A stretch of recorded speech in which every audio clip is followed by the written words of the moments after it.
羊肉汤大家肯定都吃过，但是今天我们要来做一道假羊肉汤，你就不一定吃过了。真正的可以以假乱真的假羊肉汤。做假羊肉，我们用的是这个黑桃肉，先用刀背给它敲断，冷水下锅，先给它焯一下水，姜葱、花雕酒，焯开过后打去浮沫，再煮10分钟，捞出来冲洗干净即可。清洗干净过后下锅，先给它煮熟。姜葱、干花椒，盖上盖子，用小火先煮40分钟。这个黑桃肉煮来差不多了，先漏出来稍微晾凉。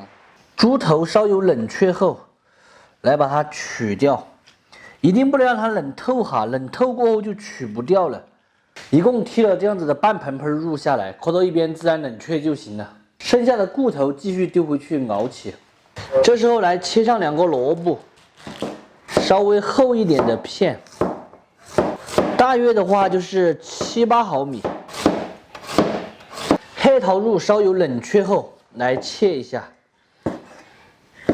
稍微切的大块一点，因为这个煮汤的不像凉拌的。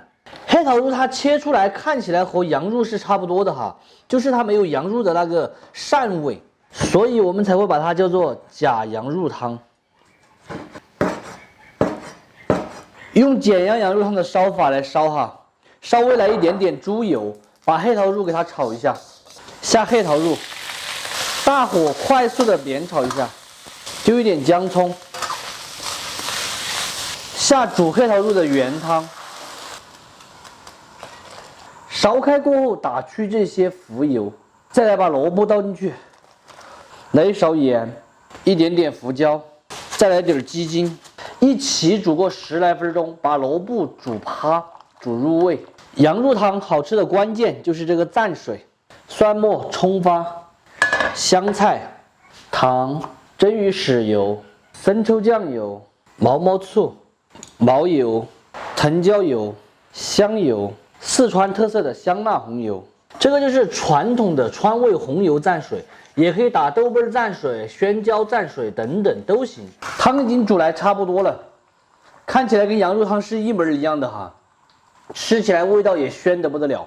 这样关火出锅，准备个大点的夹丝，最后中间撒上一点香菜和葱花，就可以上桌开吃了。咱们今天的假羊肉汤就做好了，真子做出来一样的是汤鲜肉烂，味道也超级的好吃，搭配上四川的蘸水，真叫一个百吃不腻，美滋滋。喜欢的朋友可以收藏着，有时间的时候试着去告一下，不喜欢的就免费看完撒够了。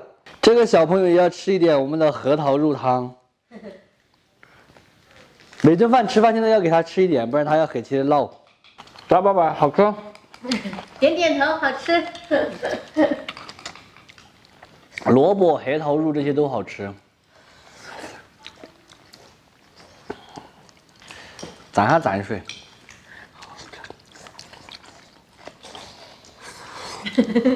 这里炒了个莴笋丁，快吃虾肉，刘浩宇。特意留着你回来吃的，知道吗？我呀。肯定吃了很多东西，是不是？啊？去吃了什么东西吗？没有。来，爸爸一口，熊儿一口。